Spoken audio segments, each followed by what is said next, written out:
Nós terminamos o Setembro Amarelo na ponte, e eu posso estar enganado, mas foi um rompimento como igreja, foi um rompimento pessoal, ministerial na vida de muita gente. Ou seja, tinha gente dançando em cima da ponte, cantando, tocando, adorando, gritando, falando do amor de Deus, abordando pessoas, panfletando lá na praça do centro. Ou seja, eu posso estar enganado, mas talvez alguns aqui nunca se imaginaram que um dia ia viver isso. E por que viveu? Porque quando nós nos esvaziamos de nós mesmos e escolhemos apenas obedecer e seguir o que o Espírito Santo está falando, mesmo que seja por muitas vezes insignificante, sem razão, ou uma maluquice sem tamanho, que confronta a minha lógica, a minha teologia e minha personalidade, Deus responde, Deus se manifesta, Deus opera. E mesmo que Deus então nos mande colocar uma peruca loira, 2 brincos de banana na orelha, uma toalha de mesa enrolada, meio estilo ali Carmen Miranda, e sair andando ali pela rua Brasil, um sábado de manhã, cantando pulsante e radiante, brilhante, obedeça. Afinal, o nosso papel como igreja é obedecê-lo. O nosso papel como igreja é servi-lo, o Senhor dos senhores e o Rei dos reis, e o Senhor dos senhores e o Rei dos reis. Não somos nós, não é você, mas é Ele. E falo isso porque nem tudo que Ele nos pede, Ele vai deixar claro, Ele vai falar o porquê. Nem tudo que Ele lhe der em uma direção, Ele vai dar satisfação. E por quê? Porque o vaso é você, o vaso somos nós, e quem tem direito sobre esse vaso é o oleiro, e o oleiro é Deus. E falando então sobre vasos usados por Deus, olha para a pessoa que está do seu lado, olha para ela, fala assim: e aí, vaso? E aí, vaza? Como está a sua noite? E falando então com vasos aqui nessa noite, e falando sobre vasos, eu tenho que me atentar para uma história fantástica do Antigo Testamento. E essa história fala de um profeta, de um homem de Deus chamado Oséias. O profeta Oséias, que é considerado não um grande profeta, mas um pequeno profeta, porque o seu livro ele é pequeno, mas ele é um grande profeta no coração de Deus. O profeta Oséias foi direcionado e praticamente obrigado por Deus a se casar com uma prostituta. Ah, pastor, agora você pegou pesado. Não, é verdade. Ele foi praticamente obrigado por Deus a se casar com uma prostituta. Ah, pastor, agora você pegou pesado. Quer saber onde está a história? Está lá em Oséias capítulo 1, versículo 2. Abre lá a tua Bíblia. Oséias, livro do profeta Oséias, capítulo 1, versículo 2. Oséias era um goleiro que o Palmeiras teve, não era? Chamava Oséias. Quem é palmeirense está por fora de tudo, né?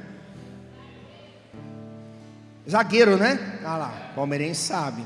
Graças a Deus que esse mal passou de mim. Sai, coisa verde da minha vida. Era atacante. Pior ainda, misericórdia. O que eu fui lembrar disso? Oséias capítulo 1, versículo 2. Assim que Ravé começou a falar por intermédio de Oséias, ele ordenou: vai então uma mulher que se entrega à prostituição. Os filhos que vos nascerem serão os filhos da infidelidade, porquanto toda a nação é culpada do mais vergonhoso adultério. Afastar-se de Ravé, de Deus, apegar-se à idolatria. Então ele obedeceu, foi e se casou com Gomer Bat de Vlaiam. Imagina como que é o nome da tua esposa, Gomer Bate, viva lá, eu vou falar o quê? Tu nome da esposa é o quê? Goma do quê? Batman, nome da tua esposa. Então ela chamava Gomer. Pronto, acabou a polêmica. Gomer, filha de Diblaim, ela engravidou e deu à luz a um filho de Oséias. Agora, contemporarizando, deixando de forma contemporânea, imagina Deus falando com o profeta assim. O profeta lá na boa, vendo o seu chamado, cheio da unção da glória. Ele via para o profeta e fala: tá vendo aquela prostituta? Tô, Deus, vai, pega ela, traz ela para dentro da sua casa, dentro da sua vida. Ele já pensou: meu, que isso, como assim? Isso mesmo, traz ela para dentro da sua casa, traz ela para dentro da sua vida, da sua rotina, e digo mais, ela vai estar também no meio do seu ministério, do meu ministério. Por que, Deus? Porque ela vai ser tua esposa, e ela como sua esposa, você vai cuidar dela como a menina dos meus olhos, você vai honrar ela como uma rainha, e pior, ou melhor, Oséias. E Oséias pensa: puxa, não podia ficar pior. E Deus fala: você vai se casar e você vai ter filhos com ela. E digo mais, Oséias, depois de um tempo, ela vai voltar a se prostituir, e ela vai se relacionar com muitos homens, mas depois de um tempo, essa filha, essa tua esposa, ela vai voltar. E sabe o que você vai fazer? Na cabeça de Oséias já pensava: cara, vou meter a foice, vou meter o pé, quem que quer ficar com uma mulher que te trai? Nenhum homem aguenta traição, ninguém aguenta. Mas Deus vira para Oséias e fala: você vai receber ela de novo, como esposa, como se nada tivesse acontecido, vai dar pouso, vai dar alimento, vai dar cuidado, vai tratá-la como uma rainha, vai se deitar com ela, vai ter intimidade com ela, e depois disso, depois de um tempo, ela vai meter o pé na jaca de novo, ela vai sair e vai se prostituir de novo. E depois de mais um tempo ela vai voltar, e você vai receber ela de novo, como a sua esposa, em sua casa, como se nada tivesse acontecido. E a escritura fala que Oséias, ele viveu isso na prática. E vivendo isso naquela sociedade israelita daqueles dias, que era uma sociedade dura, uma sociedade que acusava, uma sociedade religiosa. Então imagina a reputação do profeta.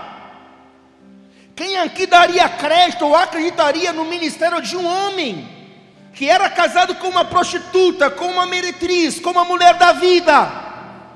E pior, imagina como ele não se sentia no seu dia a dia, sabendo que tinha uma chamada, sabendo que era profeta de Deus. Imagina o seu sentimento de acolher e depois ser traído, de acolher e depois ser traído. E é em razão de sentimentos e sentimento, é exatamente por isso que Deus, ele levou Oséias a se sentir, ou sentir o que ele sentia em relação à nação de Israel. Afinal, falando de forma não figurada, mas de forma teológica, bíblica correta, Deus, nesse caso, ele era o marido, e a nação de Israel, a esposa. E essa mesma nação se relacionava com Deus, usufruía da bênção, do favor, o adorava, tinha intimidade. Só que ao mesmo tempo, de tempos em tempos, essa nação se voltava e se deitava e traía a Deus com outros deuses.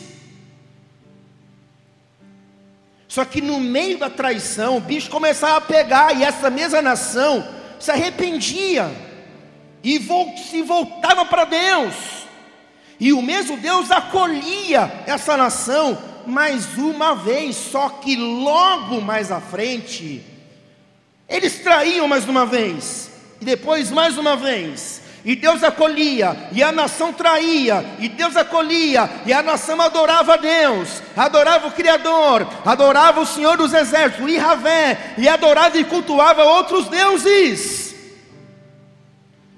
Por essa razão, eu quero entender que Deus, ele queria ensinar Oséias, e ele quer nos ensinar que o sentimento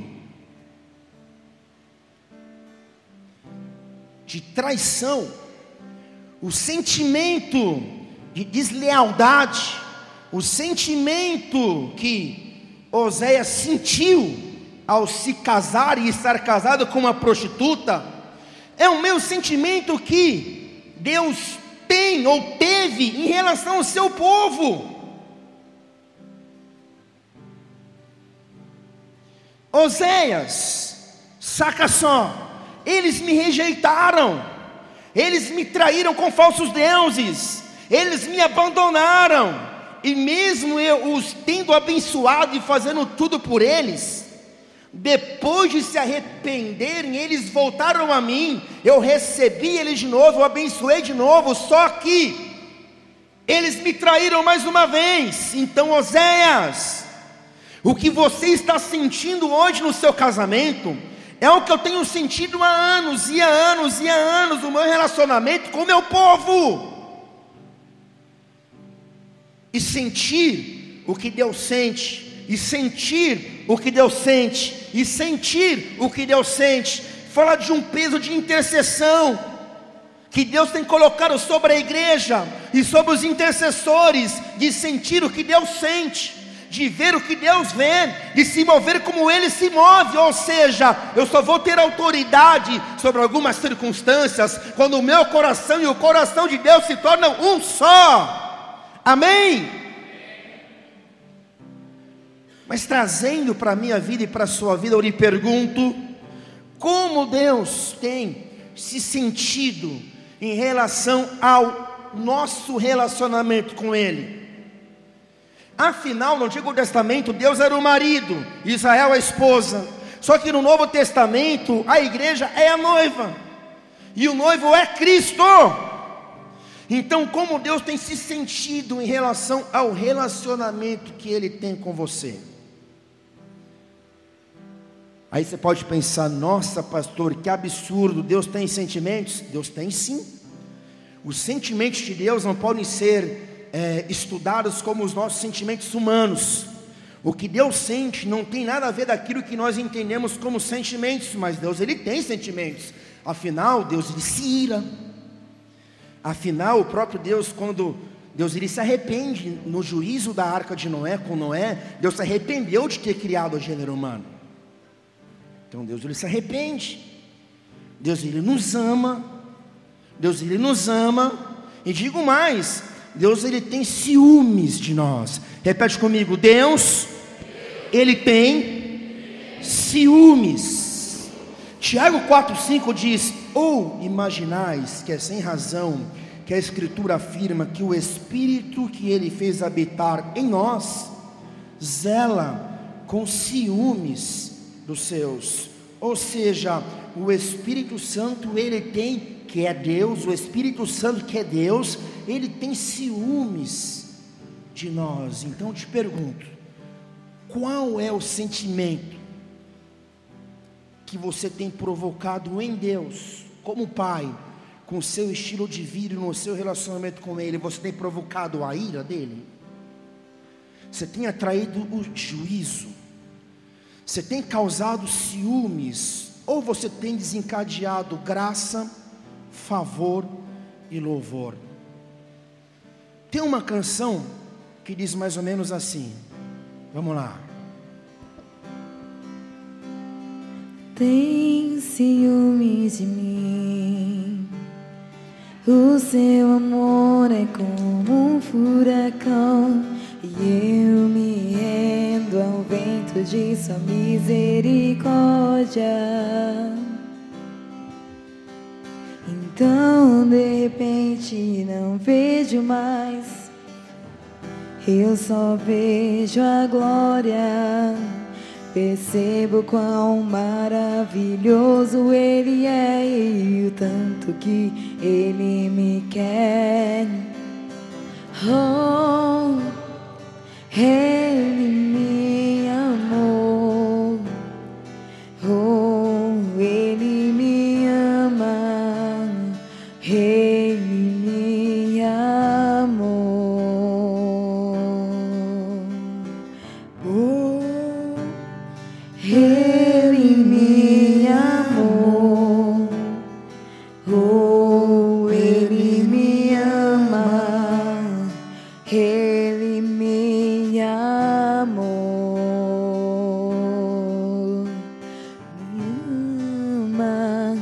Ele me ama. Declare. Ele me ama. Ele me ama. Me ama. Ele me ama. Ele me ama. Ele me ama.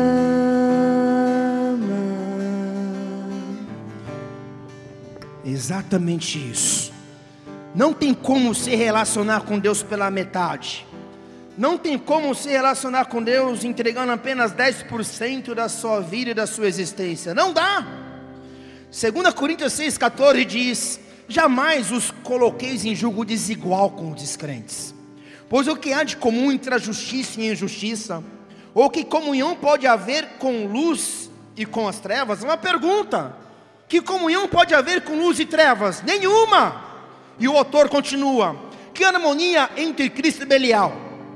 Que parceria pode se estabelecer entre o crente e o incrédulo? E que acordo pode existir entre o templo de Deus e os ídolos? Porquanto somos santuário do Deus vivo, como declarou o próprio Senhor: habitarei neles, entre eles caminharei, serei o seu Deus, eles serão o meu povo. Portanto sai do meio deles e separai-vos do Senhor, e não toqueis em nada que seja impuro, e eu vos receberei. E o melhor desse texto: serei para vós pai, sereis para mim filhos e filhas, diz o Senhor. Me ama. Ele me ama. Ele me ama. Ele me ama.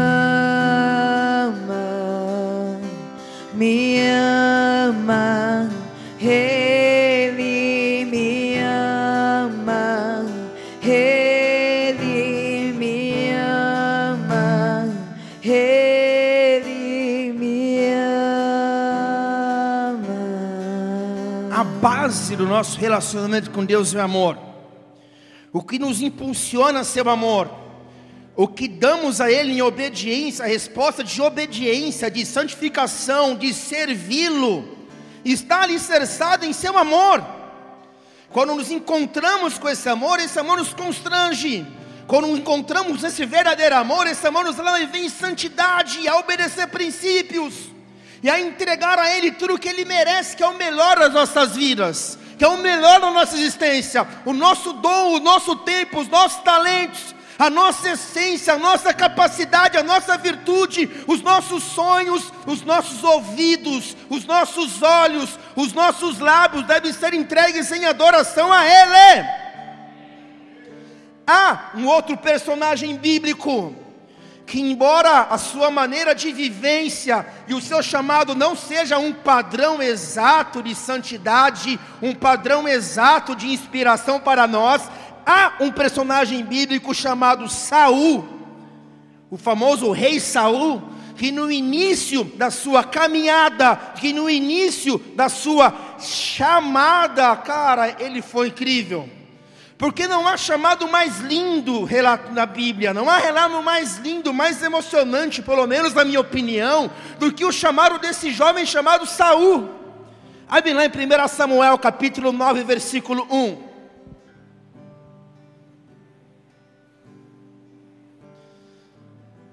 Oséias, ele obedeceu a Deus mesmo no absurdo, porque ele amava a Deus, ele confiava no amor de Deus, ele tinha confiança naquele que ele servia.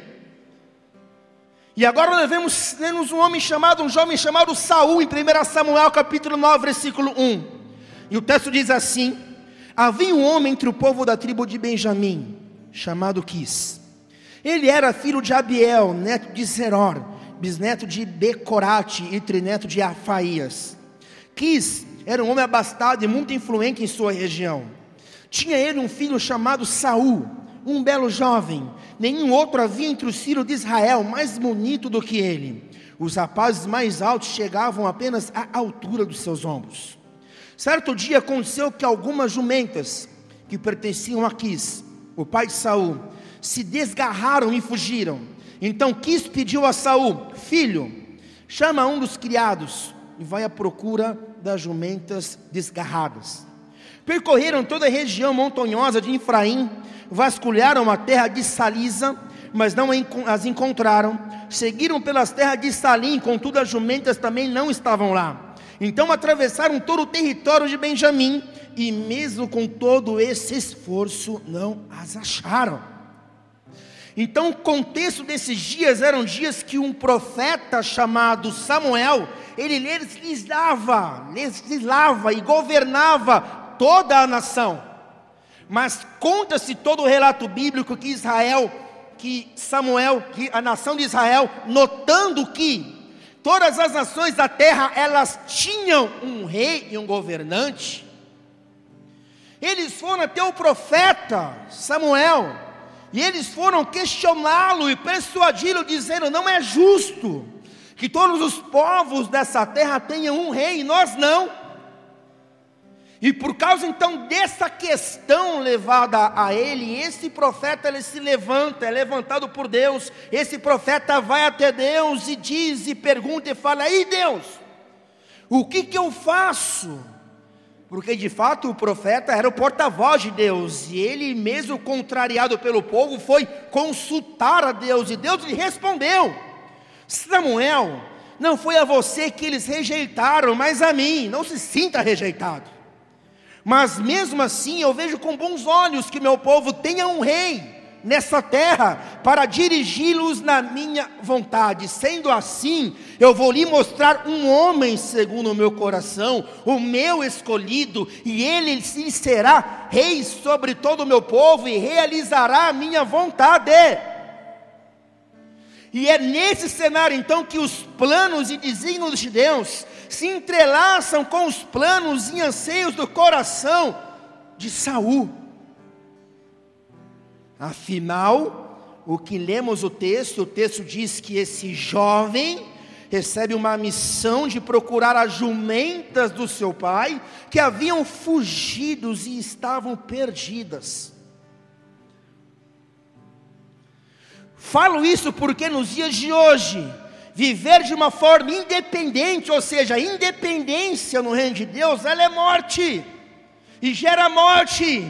E você nunca viverá o seu chamado se você não estiver debaixo de uma cobertura espiritual, dentro de uma família ministerial, se submetendo à mentoria, a discipulado de alguém que você pode chamar de líder, pai, pastor e mentor. Afinal, nós vemos que Saul, ele estava onde?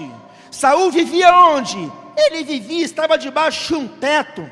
Ele vivia, estava dentro de uma casa. Ele estava e fazia parte de uma família. Ou seja, ele vivia a realidade da visão do seu pai. E vivendo debaixo da casa do pai, ele servia e obedecia as direções da casa e da causa do seu pai. Falo isso por quê? Porque obedecer, hoje em dia, o obedecer e ir à procura de jumentos perdidos parece algo insignificante. Procurar jumentos da sua paternidade, procurar jumentos perdidos da sua paternidade parece algo sem expressão. Só que não é o procurar jumentos, mas sim a obediência, ou seja, a obediência em seguir aquilo que o pai estava dizendo. Consequentemente, desenrolou o véu da bênção, o véu do propósito, o véu do destino na vida de Saul, mais lá à frente da história. Então, nós sabemos que Saul, ele foi atrás das jumentas, e no momento ele cogitou: mas se Saul tivesse tido um outro comportamento, que é o comportamento de tantos hoje, e se Saul tivesse tido: pai, eu não posso ir porque eu tenho um compromisso hoje, tenho um encontro cá de escolada, puf, puf, puf, puf. Eu não posso ir porque, trabalhei demais, estou muito cansado, envia outro. Eu não posso ir porque eu peguei virose, e eu tenho algumas coisas para fazer. Então imagina só, se Saul não tivesse ido à procura das jumentas do seu pai, aquelas jumentadas. Imagina se Saul tivesse pensado com ele mesmo e pensado assim: quem que ele pensa que é? Me mandar correr atrás de jumenta perdida? Agora eu sou seu escravo, agora eu sou cuidador de jumento. Manda outro. Tem tanto funcionário, logo eu que sou filho. Por que que ele então não vai atrás? Porque a jumenta pertence a ele, a vontade é dele, o sonho é dele. Ele que se vire. O meu chamado não é servi-lo. O meu chamado não é ficar 1 hora, 5 horas em cima de uma ponte com violão tocando, ou cantando, ou dançando. O meu negócio não é com ele, o meu negócio é com Deus. Estou fora. Se Saul tivesse recusado a direção do pai e não servido o pai, ele teria perdido a bênção. Sabe por quê? Porque existe uma bênção quando você obedece, submete a liderança e a visão ministerial de alguém. A bênção, ela vem de cima para baixo, não de baixo para cima. A bênção, ela vem de cima. A bênção, ela vem de pais para filhos. O óleo da unção, ela escorre pela barba de Arão e é transmitida de geração em geração. E em toda a história bíblica, nós vemos homens e mulheres sendo levantados, ungidos, separados, escolhidos, enviados em uma missão por outros homens. Yes? Eu vivi 7 anos debaixo de uma cobertura espiritual, e eu sei o quanto eu fui abençoado, e eu sou abençoado em estar conectado com minha paternidade, em estar prestando contas, servindo em dedicação à visão dos meus pais, mentores, líderes e discipuladores. Eu me lembro, cara, que nesses 7 anos, mais 7 anos, 13 anos, eu me lembro que sempre quando eles me pediam algo, eu realizava como se fosse para Deus. Sempre quando eles me davam uma função, uma missão, eu fazia e realizava o meu melhor, como se fosse para Deus, porque era para Deus. Como se fosse para mim, porque tinha a ver com o meu chamado. Então tudo que eles pediam, realizava e mais. Porque eu entendi desde cedo, e eu sempre soube da representatividade deles na minha vida, como autoridades espirituais designadas por Deus.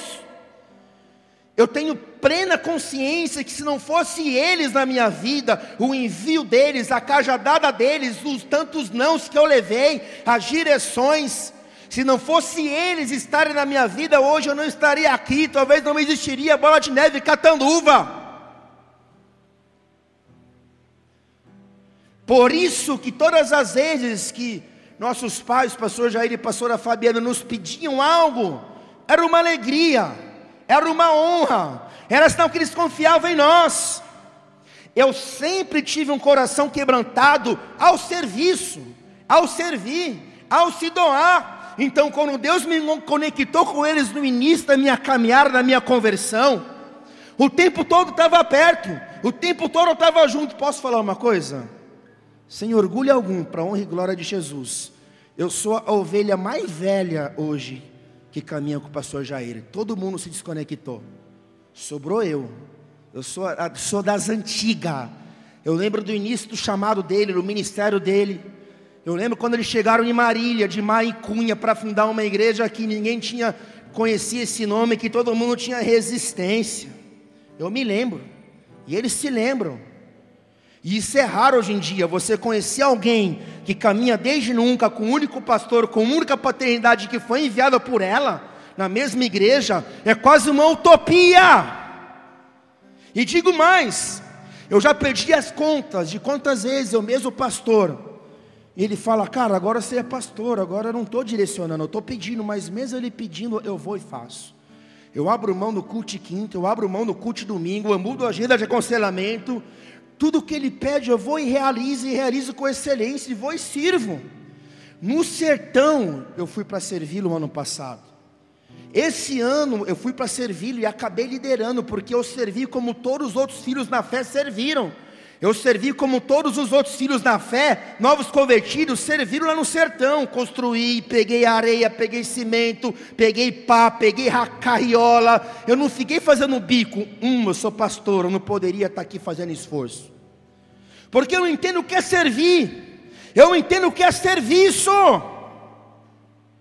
A pastora, ela foi o braço direito da pastora Fabiane para realizar esse congresso de mulheres.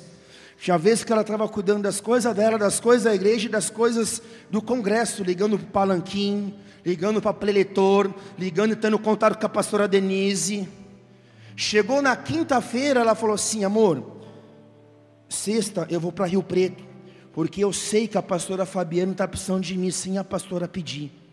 Ela pegou, ela foi, me deixou sozinha em casa, foi de ônibus, chegou lá, serviu com excelência. Até 2:30 da manhã, cara, ela serviu. Aí chegou no outro dia, o que aconteceu?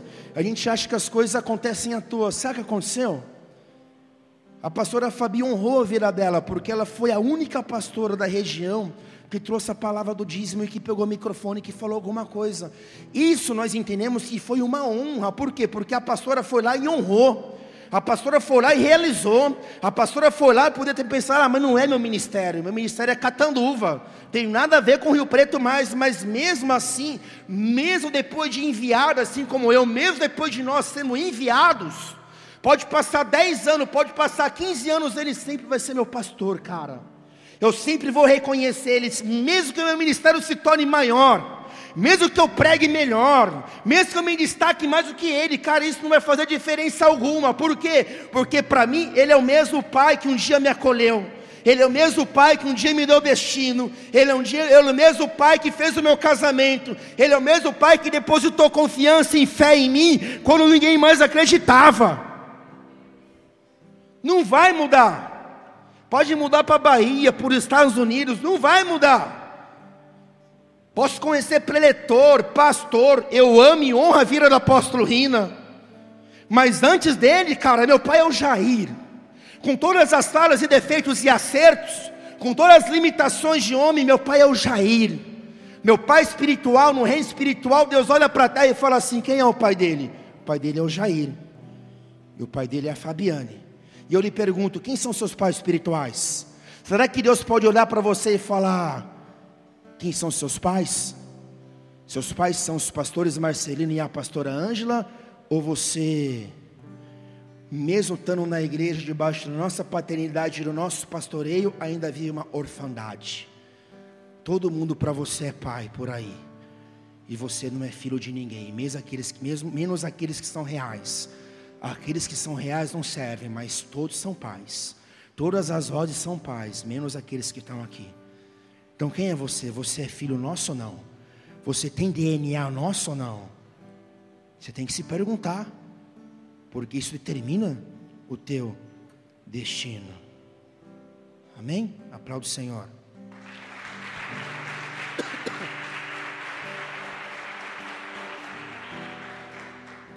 Por isso você precisa entender que se Saul tivesse recusado a missão tão insignificante, tão sem expressão, de procurar umas jumentas na região, ele nunca teria vivido o que ele viveu. Então, querido, quer uma dica, uma direção e um ensino? Cuidado ao recusar algumas missões que Deus lhe confiou através dos seus pais. Cuidado quando você recusa oportunidades que são dadas para você, para que você sirva. Quando se trata de servir a Deus, não existe aos olhos dele algo insignificante. Nada é insignificante ao se realizar no reino. E as pequenas coisas, ou até as coisas mais malucas, como estar em cima de uma ponte ou procurar jumentos, podem ser desculpas de Deus para desencadear bênçãos ou até o teu destino profético. Um exemplo disso foi Jesus. Jesus, ele não veio para ser servido, mesmo sendo o rei criador do universo, mesmo sendo Deus da eternidade, mesmo sendo um arquiteto da criação, Ele não veio para ser servido, mas Ele veio sim para servir, e o tempo todo Ele não buscou fazer a sua vontade, mas Ele se alegrou em buscar e em realizar a vontade do Pai. Ou seja, o maior no reino de Deus é o que serve. O que lidera ou o líder do reino de Deus é o que serve. E o próprio Cristo nos ensinou claramente em todo o Novo Testamento, nos Evangelhos principalmente, que nós devemos servir a Deus servindo o nosso próximo. Nós devemos servir a Deus servindo uns aos outros e ao nosso próximo em amor. Repete comigo: o servir é uma chave que tem o poder de desencadear bênçãos e o meu destino profético. Filipenses 2,5 diz assim: tende em vós o mesmo sentimento que houve também em Cristo Jesus, o qual, tendo plenamente a natureza de Deus, não reivindicou ser igual a Deus, mas pelo contrário esvaziou-se a si mesmo, assumindo plenamente a forma de servo, tornando-se semelhante aos seres humanos. Assim, na forma de homem, humilhou-se a si mesmo, entregando-se à obediência até a morte, e morte de cruz. Eu falo de um sentimento que houve em Cristo, e eu falo desse sentimento porque nos dias de hoje esse sentimento de coração tem faltado, está escasso, está em dívida no coração de muitos daqueles que estão na linha de frente de ministérios ou até são pastores. Muitos têm vivido o Evangelho não com o sentimento que houve em Cristo, mas sim com um sentimento de orgulho, de vaidade, de egoísmo, de ambição, de inveja, de comparação, de competição, que é um sentimento maligno, que nos faz viver muitas vezes pela nossa meritocracia, que me faz servir por interesses escusos, pessoais, mesquinhos, ou seja, me leva a viver por barganha, porque afinal, o que eu vou ganhar com isso? Se for para ter que ajudar, semear, doar, se sacrificar, se desgastar, sem ganhar nada em troca, eu estou fora. Se for para mim me sacrificar, eu quero pregar no domingo à noite, porque senão estou fora. Se for para mim com meu carro para a igreja, eu não tenho gasolina. Então, se for para mim tirar meu dinheiro e colocar uma gasolina para ir na igreja, sem que eu ganhe nada em troca, estou fora, porque meu chamado não é esse. Por que eu devo me submeter, prestar contas? É demais isso, para mim, estou fora. Afinal, o meu contato e o meu relacionamento não é com Deus, não com homens. Entenda algo, querido. Você serve a Deus servindo homens. Você serve a Deus servindo um homem. Você serve a Deus servindo homens. Você serve a Deus servindo homens. Se você não consegue servir um homem com a imagem e semelhança de Deus, esqueça essa de servir a Ele sem passar por homens. Não existe. Não é bíblico. Não é real. É uma utopia de misticismo criado pela religião.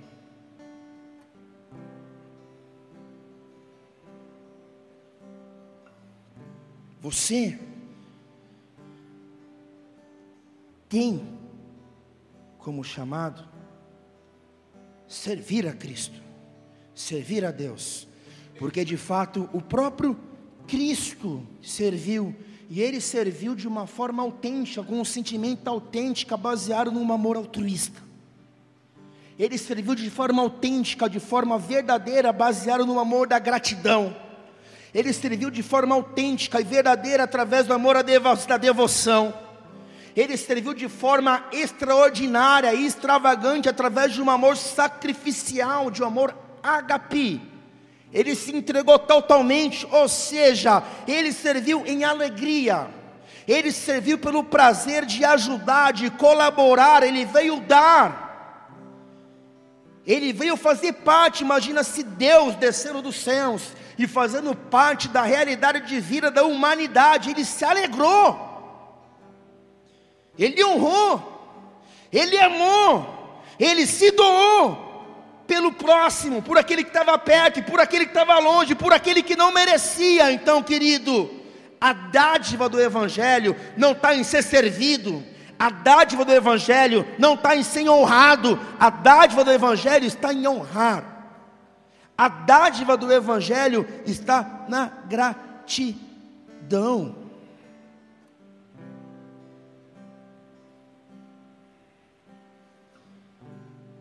A unção que está sobre a sua vida, ela não pertence a você. O chamado que você já tornou um ídolo, esse chamado, ele não é teu. Não tem a ver com a tua história nessa terra. Tem a ver com a história dele. E os dons, e a unção, e o fôlego de vida que ele te entregou, é para que você honrasse seu pai, e fizesse a vontade do pai, e adorasse seu pai. A unção que está na sua vida, não é para você se arrepiar como se fosse um gato, e cair no chão como se fosse uma pedra, pum, e rodoviar como se fosse uma roda gigante, ou aquele bagulho que roda, um peão. Não, a unção que está sobre a sua vida, ela só se manifesta para você servir o próximo, e servindo o próximo, você está servindo a Deus. A unção que está na sua vida serve para você levantar pessoas. A unção que está na sua vida serve para você desencadear a chamada da tua paternidade, a chamada dos teus mentores, a chamada dos teus líderes e a chamada do seu próximo. Ou seja, você é chamado a se entregar, você é chamado a se doar. Então, querida, não perca a oportunidade de alguém que te procura para pedir ajuda, porque você é mais abençoado quando ajuda do que quando é ajudado. Não perca a oportunidade de servir alguém.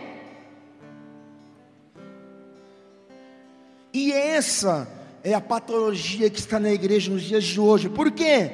Porque todos querem ser servidos, todos querem ser honrados, mas poucos querem servir e honrar e ser um instrumento de bênção na vida da pessoa que está do lado.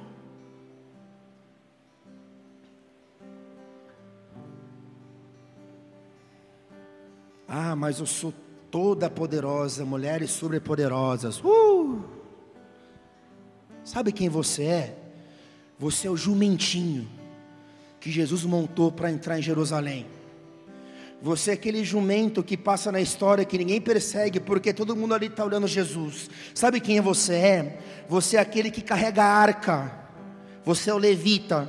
Sabe quem você é? Você é aquele que lava os pés. Sabe quem você é? Você é aquele que enxuga as feridas. Sabe quem você é? Você é o bom samaritano que ninguém conhece o nome. Sabe quem nós somos? Nós somos apenas o restaurante, somos apenas o garçom do restaurante. Sou apenas um garçom, você é apenas um garçom, e nós não recebemos nem gorjeta por isso, malemar um salário. Então sabe quem nós somos? Nós somos aqueles que são chamados a atrair a glória de Deus para essa terra, a representar Jesus nessa terra, apenas isso. Então sabe quem você é? Você é apenas um servo. Você existe para alavancar o chamado da pessoa que está do seu lado. Você existe para ser bênção na vida da pessoa que está do seu lado. Sabe quem é você? Você é a estrada que muita gente vai caminhar em cima. Você é o caminho que muita gente vai andar em cima. Sabe quem é você? Você não é, cara. Você não é. Você não é a voz. A voz é Jesus. Você é apenas a garganta dele nessa terra. Então o nosso chamado e o teu chamado é levantar a pessoa que está do seu lado, porque talvez você só exista para ser protagonista. E aí que pega muita gente, porque ninguém quer ser protagonista de ninguém, ninguém quer abrir caminho para ninguém, ninguém quer estender tapete vermelho e reconhecer a unção e o chamado na vida de ninguém. Seja coerente, querido. Tem pessoas que Deus vai colocar do seu lado para você servir ela. E quem vai ganhar as nações, quem vai ganhar as mídias sociais, quem vai gravar CD, quem vai tocar em congresso, não é você, é ela. Reconheça que talvez você seja apenas um jumentinho para que as pessoas subam em cima e para que elas possam chegar no seu destino profético, na Nova Jerusalém. Reconheça que você precisa abrir caminho. Reconheça que você precisa reconhecer que você não é o autor ou consumador. Só existe um autor e consumador da nossa fé, que se chama Jesus Cristo. Reconheça que você não é insubstituível. Reconheça que você não é a última bolacha do pacote. Reconheça, não pense que sem você as coisas não vão acontecer. Pelo contrário, o que Deus precisa não são pessoas capacitadas, mas são pessoas quebrantadas, humildes, disponíveis e servos. Essa é a essência do Evangelho. Então lhe pergunto, dentro desse ensino, como você se sente quando a pessoa que está do seu lado, e você não vai muito com a cara dela ou dele, e não gosta muito dela ou dele, ou tem coisas pessoais contra ela ou ele? O que acontece no seu coração quando alguém é levantado e honrado e aparece mais que você no meio da igreja, no meio da cidade, em qualquer âmbito da sociedade? O que você sente? Repulsa? Inveja? Autocomiseração? Rejeição? Fica magoado?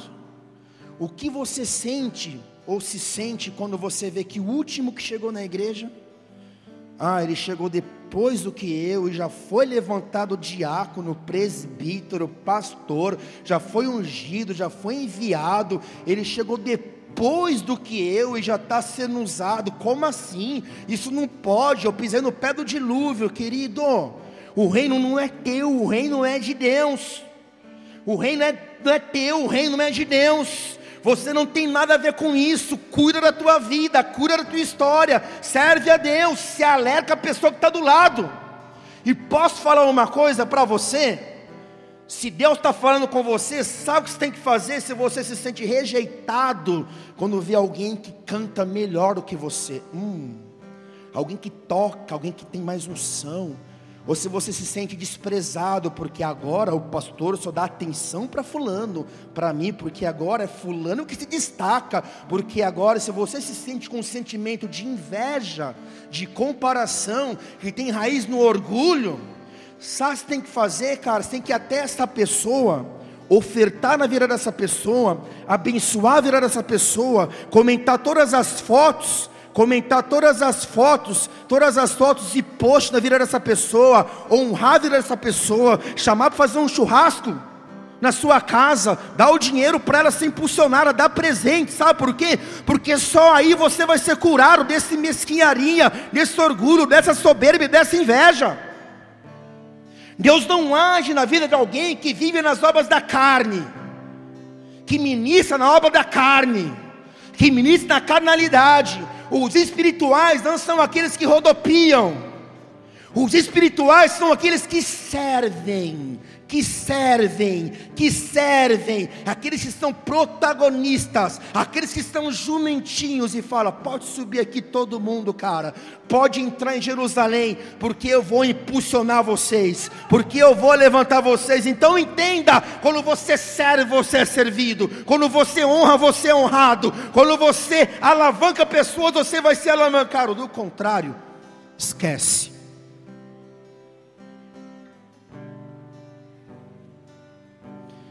Saul,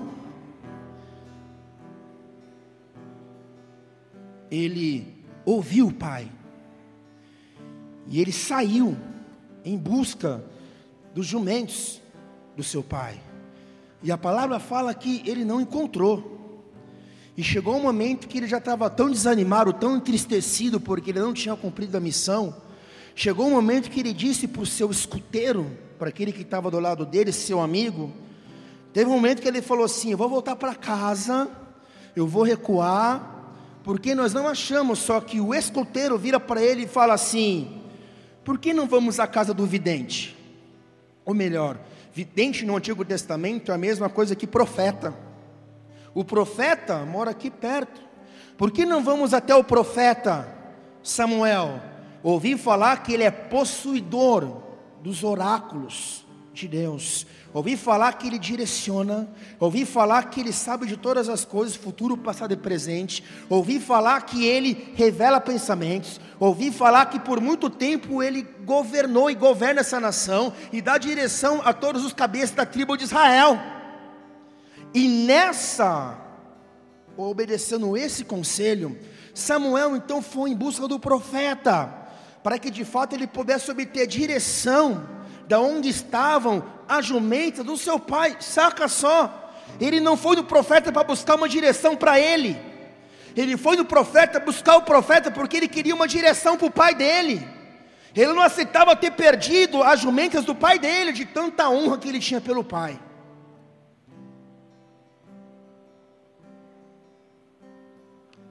Só que nós sabemos pelo relato bíblico que Saul, ele encontrou mais do que as jumentas, porque de fato ele encontrou a resposta da pergunta que ele nunca fez, e a pergunta que ele nunca fez estava relacionada ao seu destino e à vontade de Deus.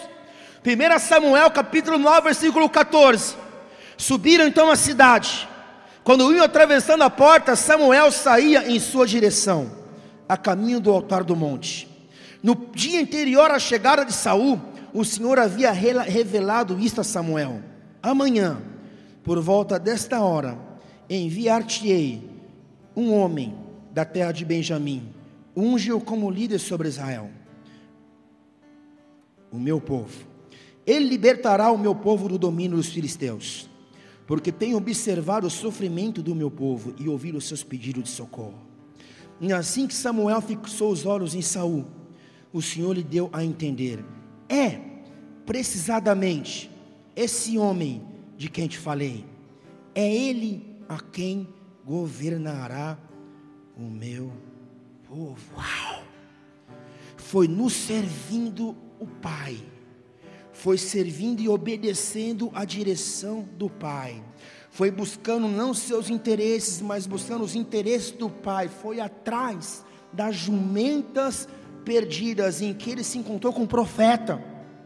E no momento que o profeta o encontra, a palavra profética ela se cumpre, porque a palavra dizia assim: no dia que entrar por aquela porta um homem procurando por jumentas perdidas do seu pai, pode ungí-lo como um rei sobre toda Israel. Pode separar porque ele é meu.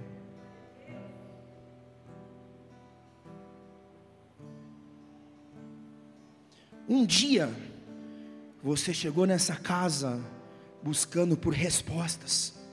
Um dia, ou talvez até hoje, você está aqui buscando um Deus que vinha saciar as suas necessidades pessoais, emocionais, ministeriais, mas o que você encontrou foi aquilo que você não pediu, foi aquilo que você não sabia, é aquilo que você não esperava, porque nesse lugar você encontrou propósito, destino e visão de vida, visão ministerial, visão familiar. Ou seja, Deus é o Deus que nos encontra pela necessidade, mas Ele não responde pela necessidade. Deus é o Deus que dá respostas que nós desconhecemos. E falo isso por quê? Porque há pessoas aqui que não sabem, mas o que Deus tem na sua vida é além da sua compreensão. O que Deus tem na sua vida é além de algo natural, normal, rotineiro. O que Deus tem na sua vida é além de um trabalho, é muito além de um relacionamento. O que Deus tem na sua vida é a posição de rei, profeta, sacerdote, ministro, libertador, intercessor, governador, adorador, escritor. Erekatoroba suriamane. Aplauda Ele.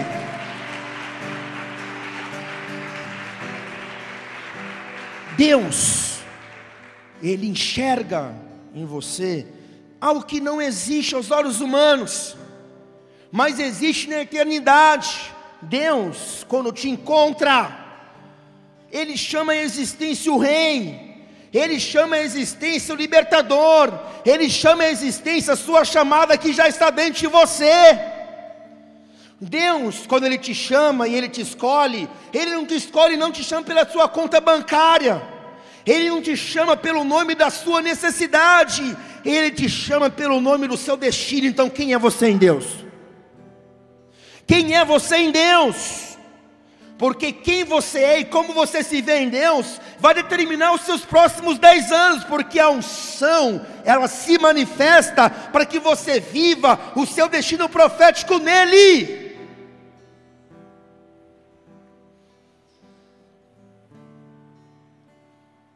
Depois desse encontro sobrenatural, eu fico imaginando a cara de Saul. Como assim? Eu só vim buscar jumentos do meu pai. Cara, é esse que Deus precisa, porque você é obediente ao seu pai, servindo ao seu pai por uma jumenta, atrás de uma jumenta. Cara, eu vou poder contar com você para tudo, porque é esse coração que eu preciso. Então, depois de toda essa revelação, depois de todo esse encontro sobrenatural, o profeta, para acalmar os ânimos do rapaz, disse que as jumentas do seu pai já tinham sido achadas. E depois de passar um tempo junto com o rapaz e o tê-lo ungido com óleo, e esse óleo ele vinha como um sinal, uma marca de que ali estava se levantando um rei na presença de todo o povo. Um dia era caçador de jumenta, no outro dia acordou como rei. É assim que Deus faz. Um dia você é o coadjuvante, o protagonista. Então, querido, não força a barra, não força as coisas, não empurra a porta, não chuta a porta, porque num dia você acorda de um jeito, no outro dia você acorda governante. É assim que Deus faz. Então, cara, depois de ter direcionado o rapaz, conversado com o rapaz, depois que o rapaz foi lá, sacrificou, fez os sacrifícios cultuais, levantou libação, levantou oferta, depois que o povo foi lá e aplaudiu, depois de tudo, o profeta ainda vem e dá mais uma palavra profética. E essa palavra profética, tanto como a outra palavra profética de que um rapaz entraria procurando jumentas do seu pai e seria ungido do rei, depois dessa palavra profética, o profeta desenrola o rolo mais uma vez e fala sobre algo que transformaria o futuro de uma forma muito mais intensa do que aquela palavra dada no início. 1 Samuel 10, versículo 5 diz assim: chegarás então a Gibeás, Samuel falando com Saul, chegarás então a Gibeás de Deus, onde há um posto militar dos filisteus. E acontecerá que entrando na cidade, te defrontarás com uma confraria de profetas que vem descendo do alto lugar tocando liras, tamborins, flautas e harpas, e eles estão profetizando. Fala comigo, uau! E fala comigo, liras, tamborins, flautas e harpas. Nesse momento o Espírito do Senhor tomará pleno controle de ti, e terás manifestações proféticas com eles. Repete comigo, manifestações proféticas. E terás manifestações proféticas com eles, e será transformado em um outro homem. Fala comigo, e serás transformado em um outro homem. Assim que esses sinais te sucederem, age, pois de acordo com o que decidires, Deus será contigo. E essa palavra profética se cumpriu exatamente como o profeta Samuel havia profetizado, ao ponto de todo o povo olhar com seus olhos esbugalhados, porque todo mundo conhecia Saul. A palavra fala que Saul, o jovem Saul, era mais alto que todos os homens. Sabe aquele cabeção grandão com o ombro grande, melancia? Todo mundo via onde ele estava de pé, magro, alto, cabeçudo, mão grande, perna grande. Então todo mundo sabia quem era Saul, quem era o pai de Saul. Todo mundo sabia quem era o procurador, o cuidador de jumenta do pai, que tinha lá naquela região, o cara da jumenta. Então quando o povo veio, o povo fala, uau, Saul agora é profeta e está profetizando. Entenda, Saul não era profeta. Saul, ele foi ungido rei, e a unção do rei fala de uma unção de governo, fala de uma unção apostólica. mas não há unção apostólica de governo, de reinado, se é uma unção profética. Ou seja, a unção profética, você gostando ou não, você querendo ou não, faz parte da essência da igreja de Cristo. Ou seja, apóstolos, profetas são chamados de fundamento. Depois em pastores, mestres, evangelistas. Sem a unção profética, e o profético e o profeta, e o ofício profético é fundamento, não tem mover, não tem expressão, não tem avanço da igreja. É que nem você está com um carro de 1000 cavalos, e andar com 1 cavalo, usando apenas o pastoral, o evangelístico e o mestre. Então o rei Saul, para se tornar rei de fato, porque imagina a insegurança dele.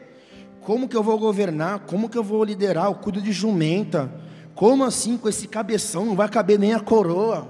Eu, rei, o que Samuel faz? Calma, querido, porque depois dos atos religiosos, depois da unção com óleo, depois do povo aplaudir, depois que você recebeu essa palavra profética, você não vai ter uma palavra profética, você vai experimentar um ambiente profético.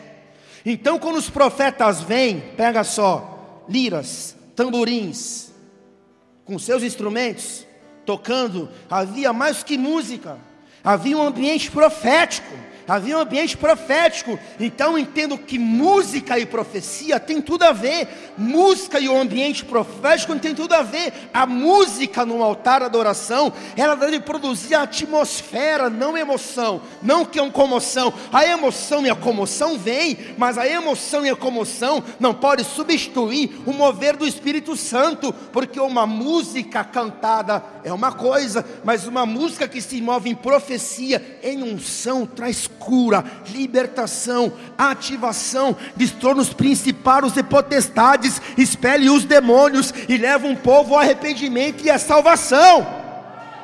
Então os profetas vinham cantando, salmodiando, com seus instrumentos profetizando, e Samuel pega o jovem rei, faz assim, vai, puf, e ele cai no meio dos profetas. E quando ele cai no meio dos profetas, o Espírito Santo veio sobre ele. A glória, o doxa, a palavra glória no grego, no original, se chama doxa.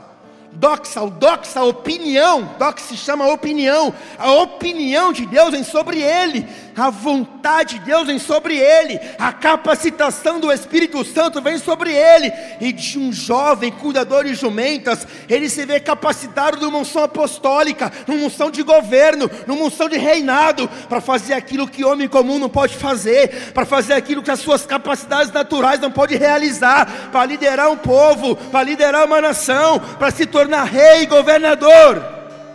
É isso que a glória de Deus faz.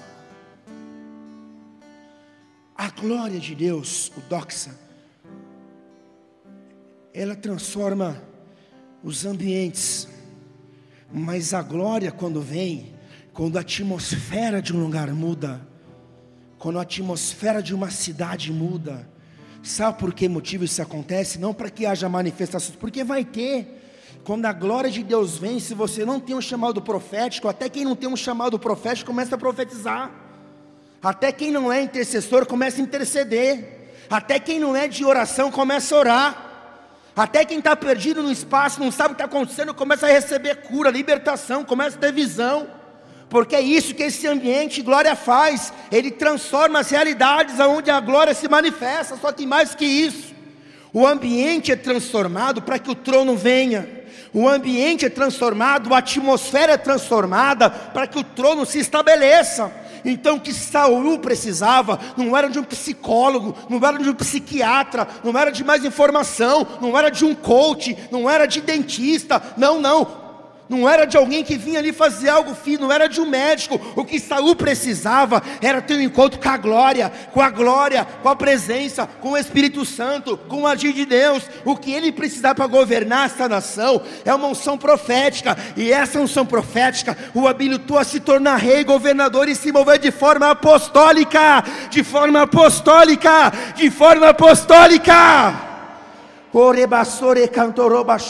A unção profética, ela supra as minhas limitações.